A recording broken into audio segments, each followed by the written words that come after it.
Guys, welcome to Ask Aviator episode 4, I think.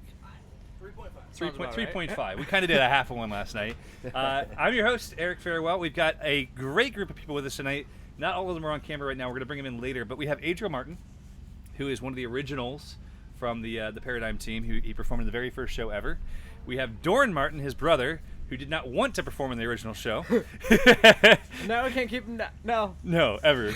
No, he won't stop. And also, he's agreed that he is not going to speak at all for this podcast, but he will reply in song. So please let us know if you have a preference on an artist or a genre. I'm thinking like everything should be replied with I'm a Barbie girl.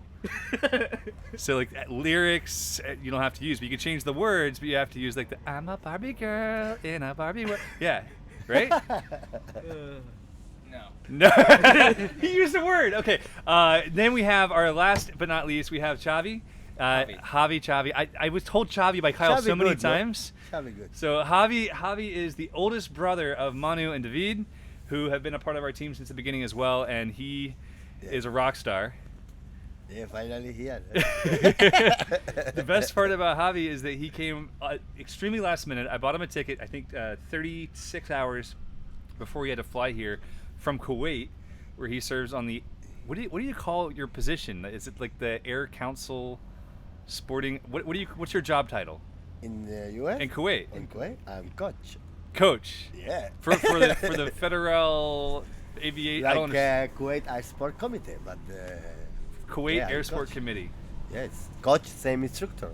But coach, it's something more... Yeah, it's a lot more, because the stuff you do is not. By one, you know? Right. Yeah, you don't need to take it a group, you know? I love it. So we've got these guys here. We want to spend a little bit of time talking, telling some stories, answering some questions. I'm pumped because, I mean, this is the first time we've had more than like one or two guests on. So, and Doran's going to sing, so it's going to be great. So first off, just to kind of give perspective, how old are you? 23. How long have you been flying? 5.5 years. 5.5 years, yeah. Yeah. You? I'm 21, and We learned together. Yeah. Yes. Many propellers later. Yep. And you're 32? 18. He's 18. Okay, 32. 30, and how long have you been flying?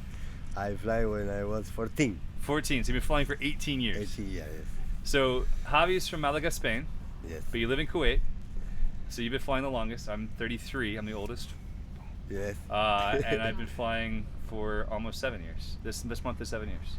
Okay. So I'm good. catching up. Okay, I will push you. So everybody here has kind of a different start and different story. The Martin story is exceptional, and it actually echoes, because even though we have different stories and different circumstances, each of us have the same heart of it, which was flying with our brothers and flying with our family. Yes. Which is kind of neat. So I'll let you go first. How many people in your family fly? How old were they when they started, the youngest and the oldest? And are they still flying? We started flying. My dad was, I guess, well, I don't know. Ethan was... Ethan was like 18, 19? Yeah. Yeah. Somewhere in there. I think I was... You were 18. 17. I was 17. I was 16 when I. Yeah, but it was after your birthday, before Okay. mine. So... Not to get specific. We have always been interested in aviation. Dad started building a plane the year before I was born. Pete and Pole, right? Fisher, that's Horizon right. 2. That's right.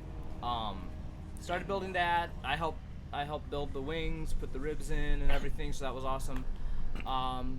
It is like a lot of other home builds, it is still not done. We're hoping to get it done once we have more shop space and whatnot. You have more house space now. We do have more house space. That's awesome. And one year we were all teenagers. Us 4 oldest boys were teenagers. The youngest. How many kids are in your family? 11. 11. Yep. Just 11. Yep. Just Just 11. 11. Nice Enough. moderate size. Okay, continue. Sorry. So Ethan was 19, about to turn 20, and Jaden was 13 or 14. So we're like, hey, we're all teenagers, us 4 oldest at least. Let's do something cool together. Let's get the airplane done or something. We knew that wasn't going to happen. So we're like, what's some other way we could fly? Could we buy an ultralight, learn to fly that, eventually buy a few more ultralights, I'll fly those. And then Ethan was like, "Hey, what were those backpack-powered parachute things we saw at Oshkosh?" They're We not didn't know powered what to call parachute. them. That would correct people. But we got looking into those, and Ethan was like, "Yeah, this looks so awesome." And I was like, "No, I want to fly an ultralight. I want to fly something fixed wing." So we went to Oshkosh and started looking at these paramotors, and we're talking with Scott Baxter, and Eric comes over and starts giving the guy a hard time. So I would never do that. No, No, I've never given sweet anyone a old hard Eric time. here. So, Eric is the second person that I ever talked to in the paramotor world. Sorry. That's all right. You got us here. True. So we really connected with Eric, homeschooling and everything, talked about that. He put us in his phone as the homeschool family from Oshkosh. Yes. I believe. I think you might still be in my phone. So we kept in contact with him a little bit. We asked him about special rates for instruction because there were 5 of us that wanted to learn together. And he told us the best he could do, and we're like, "Oh, we don't really want to spend that much money on this." Yeah. So I we was still talked to some other expensive. people, and we found a unit on eBay, and the guy had his phone number on there. So my dad called him, and he's like, "Hey, could you show us how to kite a little bit?" So we went down there, and the conditions weren't good, the space wasn't good, and we kind of almost got the wing up a couple times. And then we took the thing home. We stayed in contact with Eric. We stayed in contact with Scott Baxter about getting lessons, and we just went out and kited. So we kited, and we look back on the videos now, and we're like, "Whoa, We were that really was, that was bad. we were really bad." We had no one to teach us. But the one thing that we did have was there were 5 of us learning together. Right. So there were 4 sets of untrained eyes, but there were 4 sets of eyes watching you to help you see what we might be doing wrong. And there were times when the wing kept coming up crooked. It was a old 28 meter velocity Momentum, right? momentum Yep. 28, which not a great wing. That was my But least it- favorite size of not a great wing. So it kept coming up crooked. It'd come up crooked in light wind, no wind. We had a hard time forwarding it. Actually, once we started flying, I landed out in the field. I was doing a foot drag or something, went down, and I knew I couldn't forward the thing. So I did a low wind reverse, did this Oh, crossing no. arms thing, got it out, turned around, and went. That's awesome. But we kited that thing for about 2 months, I think. We were still going to go down to Scott Baxter and have him talk us up. But we got to the point where we were like, "Hey, we're good enough at this. Might as well just strap the motor on and go."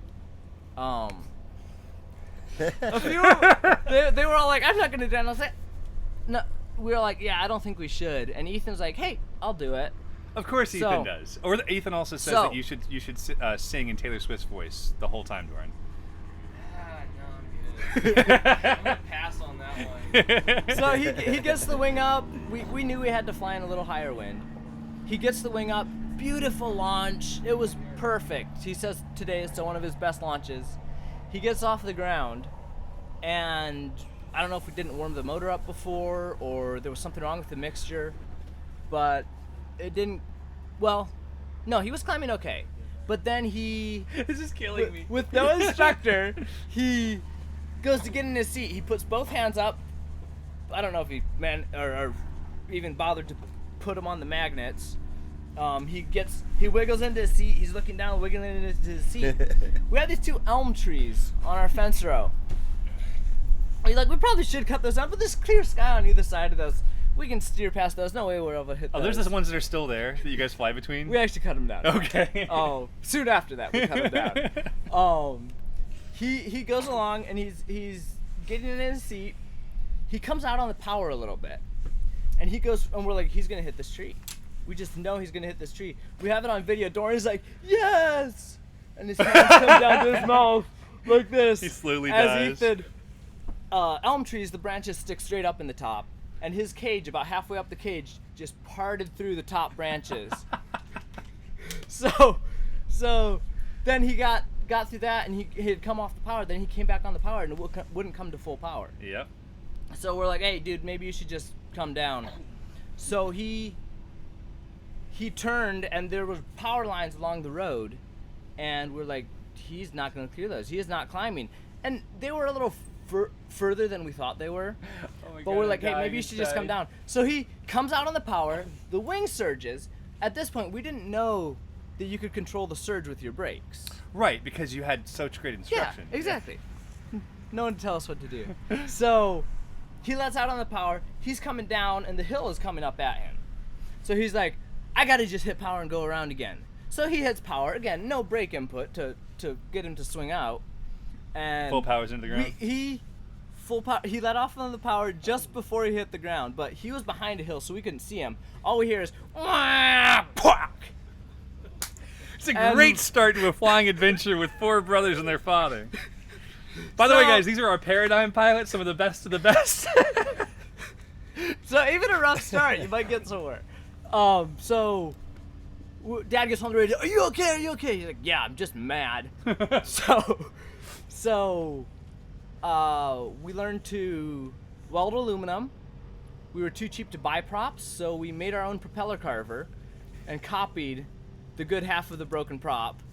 And we did that, I don't know, we that's probably way made about cheaper. 20 pounds. Or, hey, when you make your own, when pretty you have a cheap. wood business, Yeah, you I'll make give your own that. copy carver out of plywood, it's not bad. But it took a lot of time. About Yes. like 4 hours per prop or something, just Right. really, really tedious. We did learn a lot through the experience, but there's a lot better way to do it, and we spent a lot of money on new equipment, and then we would buy used equipment, try to get it going, figure out that whoever had it before had the carb put together backwards, Yep. burn out pistons. We learned a lot about two-stroke engines in our first couple years of flying, but we eventually figured out that, hey, you buy new stuff, It's and worth it in the end. It's a lot easier. It's a lot more expensive, but like getting training, working with people who have a lot of experience, buying new equipment that's higher quality. Even if you spend $8,000 on a new motor, that's better than spending $8,000 on 3 old ones. And $8,000 more on the parts to fix the old ones. Exactly. I'll And never then forget. $8,000 on the new one that you wanted in the first place. I'll never forget. We were So- flying our very first show at Oshkosh, and it was it you or Ethan that landed out? It was me.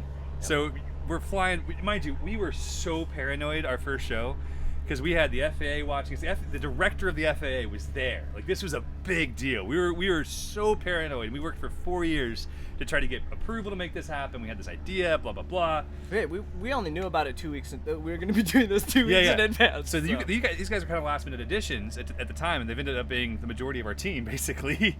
Their family has, but we were so paranoid. We said, listen, everyone pre-flight your own motor, and then have everyone else pre-flight your motor. So we had at least one other person pre-flighting every motor. So it wasn't just your eyes being used to looking at your motor.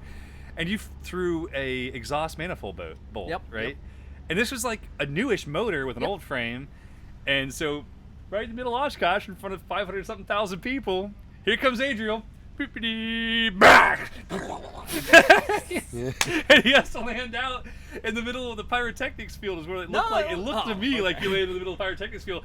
And I'm up here announcing, and I'm having a freaking panic attack. I'm like, oh my god, no one even realized it happened. No. That was no the one- best part. No, we talked to people afterwards and like, didn't you have 6 guys in the air at the start of the show? No one even knew. No one No. was worried about it. So, huge transition. It's been really neat to watch you guys fly. I mean, one of the biggest things that I did when I put together the concept of Paradigm was I didn't want the best pilots in the world. I wanted really humble pilots with a great servant's heart. People who could talk on camera, people who could have a conversation, people who could... I'm staring at Dorian because he hates talking. But I wanted people who are humble and joyful. And there's a lot of better pilots than you or me in the world that can do stuff. And there's only a few pilots like Javi that can do what he and his brothers can do. So we had to bring in the wow factor, the Javis and the Manu and the Vids. But for the rest of us, we wanted people who just love to fly and love to share it. And so that was our focus. And you guys fit the bill so well. And then getting to train, I mean, I still think that some of the best weeks of my life have been those first weeks of our training program. That was so awesome. We went from like being acquaintances that had met half a dozen times To a phone call. How are your boys with acro? yeah, like I've been watching videos on Facebook and they're getting better and better, and it was like, listen, they're close, they're available. I had one of the guys who I thought was going to help me lead the team bail like 3 weeks before, and I was I've never run an air show act before. You know, I've been in the business and the air show family for a long time, but I didn't know the depths of it. And so it was trying to find the right people that could fit the right mold. And those first few weeks of training with you guys, I'll never forget the rope swing and the freaking omelets on the deck and the parrot on your brother's shoulder, whatever. So glad you had Brendan along to film all that. That was great. If you guys haven't seen that, take some time. It's on YouTube and on Amazon. If you go to buy it on Amazon, it's like $9 and it supports Brendan. We make nothing, but he gave 3 weeks of his life as a filmmaker to make it. It's incredible. So it's called The Road to Air Venture. It's really good. So you guys both need to work on stories. I'm gonna ask him first. We're gonna come back to you. I want to hear a story of like crazy flight, whether it was the Icarus or some kind of crazy flight story. But for you, I want to preface this story. There was one other guy in the world who'd ever done an infinity tumble on a paramotor. Yeah. And then you decided you had to do it. Yeah, with Lean into the mic. Lean in. we don't have another chance, you know. Right. I mean, like we was 3 brothers, come from paragliding to do acro with paragliding. We need a mountain. We don't have altitude. You don't have mountains in Malaga. Yeah, we have mountain, But not no good. altitude. Right, right. Yeah, like no thermal, no good condition. So was like, okay, we must do it, you know. Something that we need. If we don't do it, who will do it, you know? Who will do it for us? So then, you know, I remember like for example, in the beginning, I have just one paramotor, and then Manu one day he wanna use, you know. So Manu, he say, okay, I wanna take the paramotor, I wanna use, and I wanna go fly alone.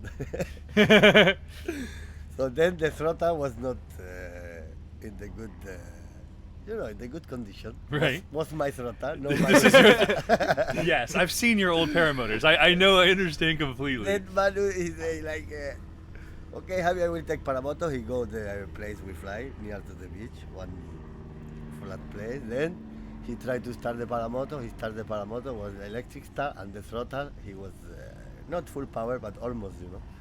So then, you know, we start the paramotor in the ground. No, we're not so we are mechanic, you know. You're a mechanic, so you're not doing that anymore. Okay. And then Manu in the night he coming and say, Paraguita, I will buy a paramotor. I will not use your paramotor anymore. I say, okay, it's your choice, you know. If you want this paramotor, take They it. say they're having trouble hearing you. All right, cool. So like this, you know, like then we start to prepare all the paramotor like this to rescue and, you know, like extra safe. In the end, in the beginning was too much, you know. We put this like 2 line of brake in the line, you know, 2 strap like this one for the try, you know, and was extra safe. You know, my father also, he was watching us from outside, so Because your father flew way before you did, right? yeah. My father, who the one who teach us, you know. And then he like everything we do it in safety better, safety first, you know. And then like we prepared all the engine with 2 parachute. So the first day I do the Infinity, I was saying, I mean, today I do it, this weekend I will do it. Well, but you have more story than that, because you flew in the World Cup for how many years? For 5. For 5 years, paragliding World Cup. Paragliding World Cup. And then you and your father and your brothers took on paramotors because you didn't have the right mountain. Yeah, like in Malaga we have mountain, but not the right condition, you know. Like, And then you have one other guy in the world who's done an infinite tumble on a paramotor. yeah, Hernán And you Pitoco. say, I'm going to do it. I wanna do it, yes. What year was this? Do Do you know what? I know. was Hernán Pitoco, I mean the guy who do it first? Yeah. First than us, yes, Hernán Pitoco, the Argentinian pilot, acrobatic. But also. what year? What time? I think 2012. 2012. Or the 2011, and we do the winter of 2012, yes. So Like- tell the whole story, because it's this amazing story about Brotherhood. I love it. So then, you know, this really was one of the best day of our life, you know, like brother, and then I go with me and my father in my car, and then my brother, we bring all the paramotor ready to do it the Infinity, you know. So I say, today I do it, then I go, that will follow me to go up, you know. I will watch you, I will recording you. Okay, come, I will do it, I mean, no problem. And then this day I was like, today is today's today, you know, like same. You say, David, say yes or yes. I will do it today. David. Yes or yes. Today I will do the infinity. If I die, I die. If I do it, I do it. If no, whatever. So then, David, you know, David pushed me more, and Manu and my father watching from down, you know. And then I do it. I do it like one time very good. I feel nice. Then I come down, and I landing so happy. Give it a hug to my brother, to my other brother. This day was very special, you know, because we take it food for one very special restaurant. We like all the brother. We like this food. It's like a pork leg, same jamon we call it, but this one is with oil, you know. Okay. Oh, So sounds it's so not good. same jamon, you know. It's oil, same kebab like this, but. And then we take it the food to the place. I go booking, call to the phone, take it away, and then we eat in same place the takeoff. And then I just come down. I say, David, you are my brother, yes? And Manu, you are my brother. Okay, I wanna you both go up and do it, and I wanna watch from down, you know. And they go. They don't think, you know. They just we go. Everything, you know. All the paramoto was almost different, engine and chassis, but all at much safe, you know. And then I remember Manu do it with I think in this time he fly Skyline. I think no Skyline. David with the Matrix, what the air glider, you know. Right. Air and the Manu, I think Skyline, no? Was one glider Skyline or no? I don't remember. It's before my Bussard, time, man. Bussard, I think Before I the knew name anything about Bussard. acro gliders, I was flying like a freaking boring So glider. then this day was really happy because the three brothers, we do it at same day, we get the same feeling, and you know, was like, I think the best day of our life, you know, like to share the same passion. And I mean, the three brothers go for the same purpose, you know, like we will do. Did you all get it on the first try? In the first strike? Try, the no, first try attempt. for infinity. What do you mean, like if we do it in the strike? No, No. did you take the very In first that time first try, you yeah, attempted? Yeah. Yeah, in the end, after I do it, I say, what the fuck? Why I not do this 1 year ago? You know, like Oh my goodness.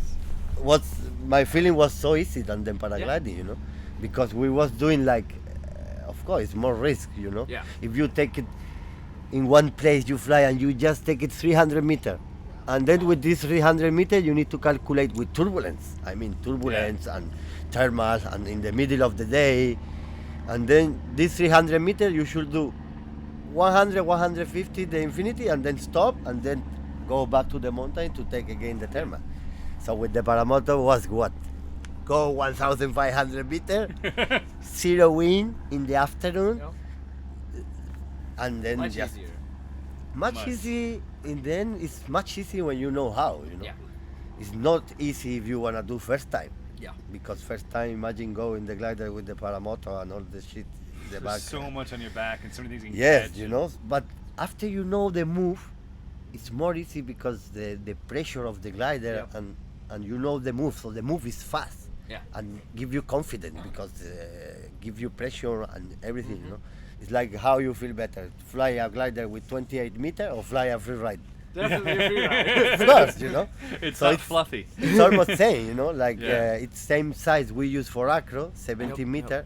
Okay, Manu he like more 18, and David now he like more 8. It's because Manu's getting a bit 16. fat. Yes. No, but in then it's almost same, you know. I mean, Right. it's the different from 1 meter you cannot feel, you know. Right. I like to fly 18. If now these days I take it 18, and I really, I mean, I was feel the difference like. Oh my God, I need to adjust something here. I need to adjust the Well, brake. this is the crazy guy who literally took a glider and a razor blade and goes up to his glider. Is like, you know what would be cool if I cut the bottom off of half of my cells. Then I'll have a single surface glider without having to spend any money on a single surface glider. Yeah, easy. Easy. Take it as Caesar and Oh my god, he's kiting this thing, and I'm like, what is that? He's like, I'd make. That's amazing. yeah, but this, you know, same the song say. You can say, bro, everybody looking for something. You know. So I mean, this is I love it. something we have for the future. You know. Oh my god. So, all right, one of my favorite stories, I have a bajillion favorite stories, but I have some flying with my brothers, and then I have one really special flight with all you guys at the old farmhouse. It was the last night before we went to Oshkosh, and the moon was full, it was rising over the hilltops, and I just remember chasing each other, and we climb up the hills, then power down and dive down like canyons of trees, and I'll never forget every moment of that flight. I remember how the field smelled, the manure in that one. That was the other flight, but yeah. I remember pig so barn. much. I remember so much from that flight. And what I asked you earlier, tell us about one of your favorite flights, or most challenging, or something. Pick a flight, any flight. Man, I don't know. One of my favorite flights is probably in St. Louis, where we flew from the. Oh my gosh. We took off from the airport about how far out was that? It was like 6 miles, I think. About 6 miles out, and we had to fly across, get permission from the tower to take off, hold in a small field outside of the airport, and then from there we kind of dodged trees and power lines, like massive power plants and stuff, to get over to the river. And we had to avoid congested areas, so it was like literally like playing Snake. Yeah, so we're like Snake, and then it was bumpy, like the wind's pushing us around, and we managed to snake our way over to the river, and then follow that all the way up to the St. Louis Arch, and then hold before we could start our act. And then after we did our act, my favorite part was when we were flying back. It was like all of us, like Tucker and Kyle and us, all the rest of us that were flying, we were all like wingtip bumping. Like I was standing on people's wings. Like we were just goofing off on the whole way back, and then we were dodging stuff the way back. That was one of my favorite flights. That's definitely top 10 favorite flights of my life. Never mind flying in front of the arch. Yeah. But the flight to and from was great. I have to say, like, flying in front of the arch was so intimidating. Not the arch, it was the river. I mean, there's literally refrigerators floating down this freaking river. And we were doing our act, and I'm like doing our acro down, and I look down. You're facing the river, straight down at this river, like, and it's just churning. There's like logs, just like huge logs floating down, like spinning around, floating down through It's the water. moving so fast. And it made me think about my little brother Joseph, who you guys all know. When he was, I want to say 14 to 16, somewhere in there, some random friend of the family was going to take his canoe the entire length of the Mississippi River. So Joseph hopped in with him at St. Louis and went all the way to Memphis, I think it was. And I'm like, that's insane. And then I just kept thinking about this. We're flying down the river. I'm like, I'm going to be in Memphis. If I go in the water, I'm not stopping. I'm going straight to Memphis. I'll be dead. Because there's there were no land out options. There was 6 to 10 feet that you could, if you came in a hard bank, you could probably just throw your body at the wall, and you'd probably survive if you can get the motor off fast enough before the wing drug you down river. But there was really very little option. That helicopter pad was still about our best bet, but that would be a spot land. Helicopter pad. Well, and the problem was the rotor was all coming over the mountain or the hillside there. That was. The one thing that made me feel a little bit safer though was there were a lot of lifeguard boats lining the whole area. Yeah, they had the fire boats and everything else. Yeah. There have been so many incredible stories that come through flying with Paradigm. And the worst part about it is I don't usually get to fly, so I get to watch you guys and then I get to hear the stories. But this is my first air show aside from doing small stuff. This is the first main stage show I get to fly in because I'm going to announce from the air. So I'm really excited to create some more stories. Yeah. And Adriel is going to be my partner. Great to have you there. And we're rocking it. Are We you got this nervous? barrel rolls looking. No, I'm not nervous. I'm way more nervous just announcing. Announcing makes me so nervous because I'm like, I'll never forget the moment. That's probably my number one moment for Paradigm, period. Oshkosh 2016. You guys are all set up, getting ready to launch. You're left of Show Center, remember? And I get to the announcer stand, and I think it was Rob. I can't remember if it was Rob Ryder. He hands the mic to me, and now Eric Farewell. And I introduced myself. I said, now, ladies and gentlemen, please take a moment, stand to your feet, and look just left of Show Center as these young men prepare to run into the air. And you watched 500,000 people go. I was like, oh, I have so much power. It was incredible. And then when Manu does the infinite, and you could literally hear, from 500,000 people, and like being able to experience that visceral sound of 500,000 people or whatever it was that night take a deep breath because they've never seen anything like this before. They had no idea that this could happen. They're just like watching these guys, and all of a sudden, whoop, whoop, whoop, whoop. It's just like you can hear this collective freak out. It was so visceral, and I loved it. And I think that's part of why I still will always love announcing. I got the opportunity to announce other air shows now and other air show acts, and I really enjoy it. But I'm really excited to fly because I get to like see my creation to fruition. And going back to what you were saying, our first show and the reaction from the crowd, just being up there knowing that no one had ever seen this before. And I was a part of that. Yeah. And I was there because Eric got everything worked out to have uncertified pilots flying uncertified aircraft fly in the front of the largest aviation gathering in the world.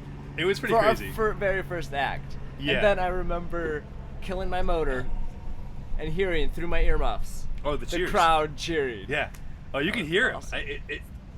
It still blows my mind. It just boggles my mind how much you can hear. When Manu pops his ear cups off at 3,000 feet and starts an infinite and you hear the crowd roar, it's so trippy. It's next level. Like you can hear it on the GoPro, you know? You're gonna see tomorrow. You're gonna see there's so many people, man. It's a huge festival. I will do the best. All right, we have some questions from the audience. Lando Scott wants to know if we're coming to the Endless Foot Drag in May. The answer is yes. I expect that I'll be there. Sorry, side by side driving by really loud and really slowly. Somehow loud and slow. Yes, we will be there. At least some of us. Are you guys coming? The Martins are coming for the last weekend, so. Yeah, that's when I'll be there. My plan is to go. I want to fly my new plane up, nice. most likely. So I'm gonna zip up and zip back. All right. Brandon Lennart said landing tip help last week. Foot back, shoulders forward. Awesome, dude. I'm so glad. That's exactly what we want to be helping you guys with. If you have any questions on flying tips that we can help you with, any of the Paradigm members can help you with, Doran and I can teach you how to break a propeller with speed bar clips. We're really good at that. Adriel can teach you every other way. So can I can teach you everything. Javi can teach you all. Doran, Todd Scandret told me to ask you about getting pizza in St. Louis. Is that a short Todd Scandret asked about pizza in St. Louis. Tell us the story. Oh man. Yeah, so I'm 21 now. He's 21 now. He wasn't there. I wasn't there, so we went to eat one evening. And was it Tucker that was? Yeah. Tucker looked up. Yeah, I'm blaming Tucker on this one. It's usually Tucker's fault. He's not here to defend himself. It's perfect. So, his fault he didn't come. Yeah, that's why I have to fly. It's because he didn't come. Okay, good. We fly for first time together, huh? Yeah. But we were gonna go to a restaurant and we were trying to get in. We're asking for the IDs, for everybody's IDs, because it was a bar. And I was only 20 at the time. I wasn't 21, so I wasn't able to get in. So we ended up going to a pizza place next door.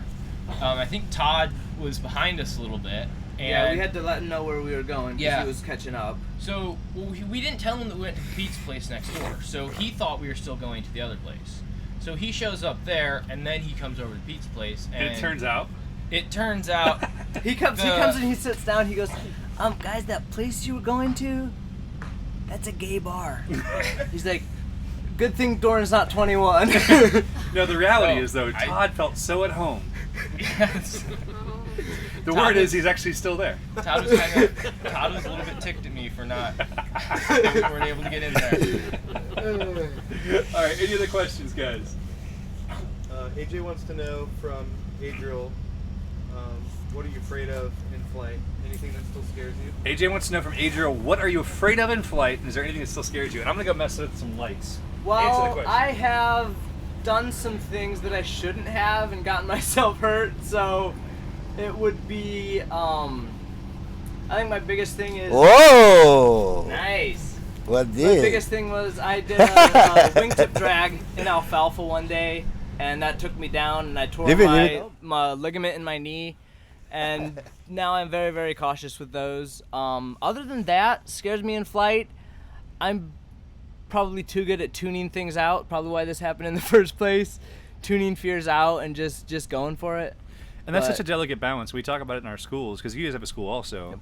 we talk about the Dunning-Kruger effect and the idea that once you have so much competency, complacency just dives right in. You become very complacent because you feel like you can do just about anything. And that's actually why I stopped wingtip dragging. That's why I've stopped sats unless I'm really, really high and I have lots of reserves. You kind of have to take a big step back once you get to that place of competence where you know you're good. That's where you get hurt. Sorry, I made you say a whole bunch of times. What about you, Avi? Is there anything that you've done in your flying career that you're afraid of now that you want to be more cautious about? If I am afraid of something? Yeah, that you want to be more wise and more cautious. Yes, we never finish the learning, we're still learning, This guy wingtip drags every flight, so not only. Okay, but I crash a lot, eh? Yes, you crash a lot. I crash a lot. My brother can tell you how many prop I broke, how many paramotor, how many chassis I broke, everything. I've seen the really nice tandem infinite tumble into Olive Grove video. That was a special one. Paramotor tandem, infinite tumble, lines breaking, and then going to the Olive Grove with your brother. That was special. Because David, Because David. David. You wouldn't be brothers. You wouldn't be brothers if you didn't blame each other. Like David. I heard it 2 ways. I know. I ordered the glider, they send it the glider, we need to do it. And then, okay, do it with Manu. And Manu say, no, I am not in this history. Okay, David, I do it. And then I remember I come from, I don't know, somewhere I come from with friends. From a party. For a party. I think almost for a party. The way I heard it, he came And from then- a party and he wasn't as alert as his brother was. Even the shoes was you can see the shoot in the video, It's always the shoes' fault. Oh my goodness. And then, I mean, it was something. In the end, I do it after, with a good glider and nice, glider ready to do it, But in this moment, we don't expect that the glider was broken, We really expect to do it and everything will be fine and we will land in safe. But you never know what will happen. And this day was also funny history, because we are living near to the sea, In Malaga, the place we fly is just, just 1 kilometer for the place we take off. There is the water, the sea. And then this day, David, I say, David, do in the earth, we will do over the ground. David, no, we will do it over the sea. And I say, David, it's winter. All this, the way go up, we're talking like this, each other, David, no, we should do it over the ground. If anything happens, we will landing in the ground. At least people will find us, At least people will find us. And It was in the winter time, so the water was cold, there were no boats out there, and he didn't want to be drowning in the ocean with no one there to come by. By the way, if any This of you one. guys are watching, you have not bought your power floats yet, you can find them at aviatorppg.com, click on store, where you can get a rescue device to keep yourself alive in the water. yeah, this is what I say to David. After the discussion, was, we should do it by tumbling? No, we should do it by rhythmic sack. From sat to climb into. the tumble. And then David, he like more rhythmic sat. I prefer entry of Straight the to tumbling. direct, yeah. And then, because we choose the first, do it over the ground. What my option? The second option, tumbling or sat. I say, okay, I will help you. You want a rhythmic sat? We will do by rhythmic. And at least this we don't. I wish we could show the video right now because the video is terrifying. The exit, we missed the exit only, but the landing was also not the properly one. But You had 3 reserves out, right? yeah, each Three one. 3 reserves into olive trees. It was fabulous. The best was the discussion after we throw the reserve. I just, after broken the line, I say, oh fuck, the line is broken. I start to looking for the rescue to throw, and then David, I see the hand from the back like this, I say, David, it's wrong, you know, like. Of course, Not Javi's, this time, you know. Mind you, he's still wearing the wrong shoes coming back from the party. No, I was enjoying the view and okay, we need to throw the rescue. Yeah, I Oh think my we will God. not fix this, no. And then I think a bit like he full energy and activity, and you know, he was just to help me to throw out, and then we throw together, you know. So we have a concept and paradigm we use since the very first show. We say we only ever perform at 60% of our ability. Yes. And the Good. one member of our team has always been had to be talked down, has earned the name of Dirty. Dirty Doran, because he does stuff dirty low. What do you have to say for yourself, son? 60%, I could go lower. Oh my gosh, too much fun. All right, let's go through some more questions. Andrew Everett asks, how tall and high and wide is the performance area during our shows? So the box is generally, it's almost a mile long. I think it's like 5,000 feet by 10,000 feet. A lot longer than we want to fly in, Yeah. in 12 minutes. Yeah, so generally our act is like 8 minutes and 15 to 8 minutes and 22 seconds. We're going to cover 2,000 feet horizontally, about 1,800 feet vertically max, and that's it. We fly a really small box. Like tonight we flew a formation show. Javi will be higher than No, 1,500 max. Okay. Yeah, he goes 500 meters. Yeah, 15.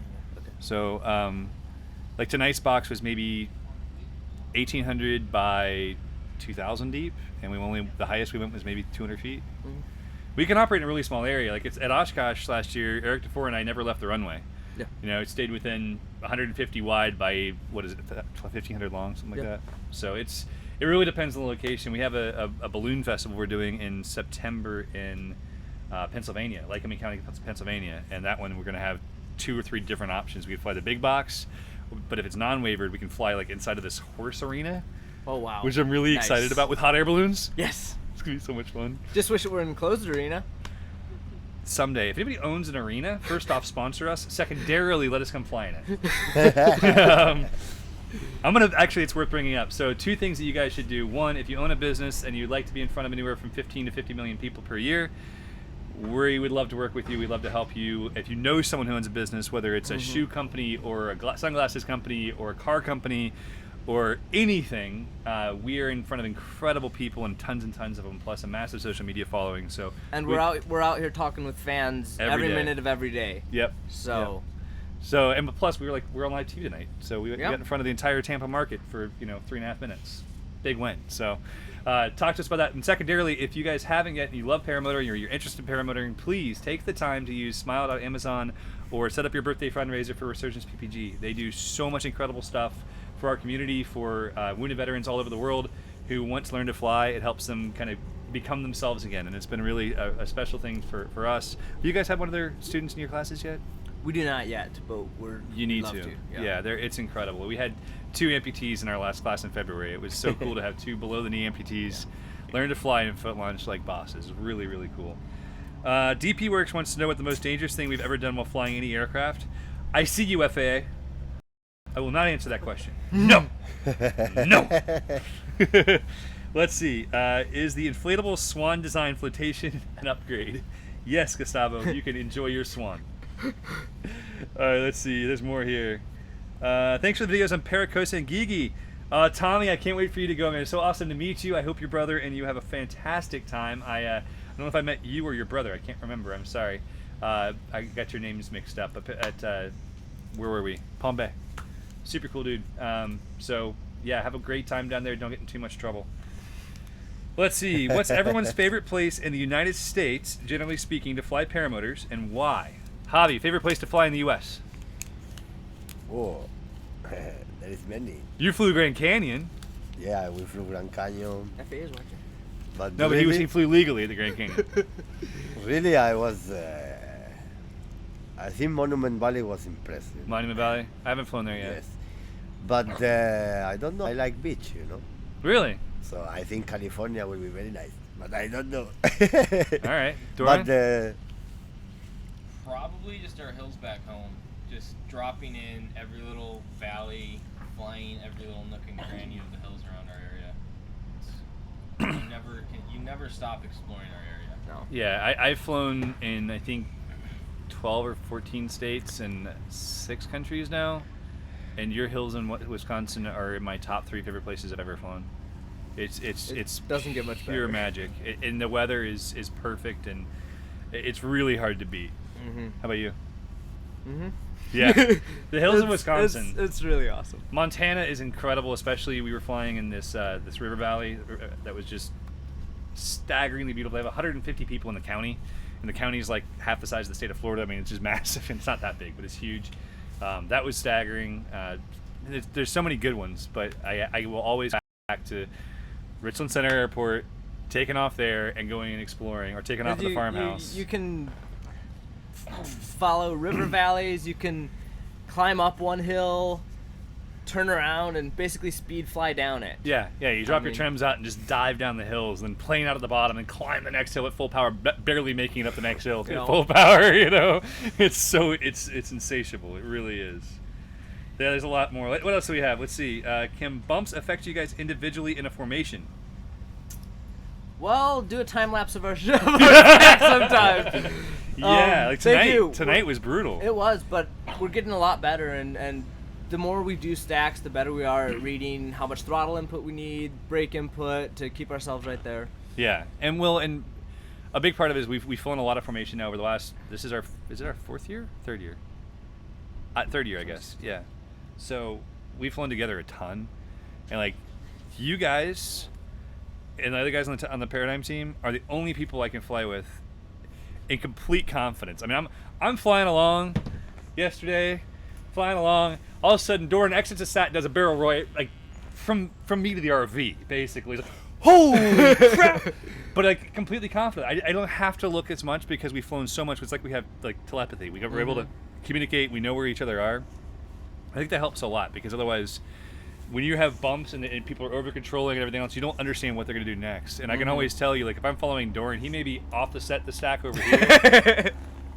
Every time, man, I gotta be. He's got to be different, but I know exactly how he's going to hold at that altitude. And like we were flying a formation yesterday, which we'd never done before.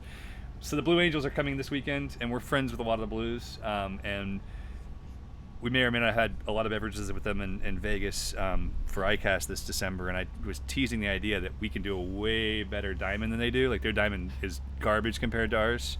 Mind you, their diamond, they're flying jets at like 2 feet apart. Yeah. But we got to the point yesterday flying this diamond where their wingtips are almost touching. I could literally we could touch. Oh yeah, and I could put my feet out and grab both wingtips and pinch them between my toes if I wanted to, and it was really fun. Yeah. And it was just having the complete confidence and knowledge that the guys you're flying with are going to do exactly what they're supposed to do.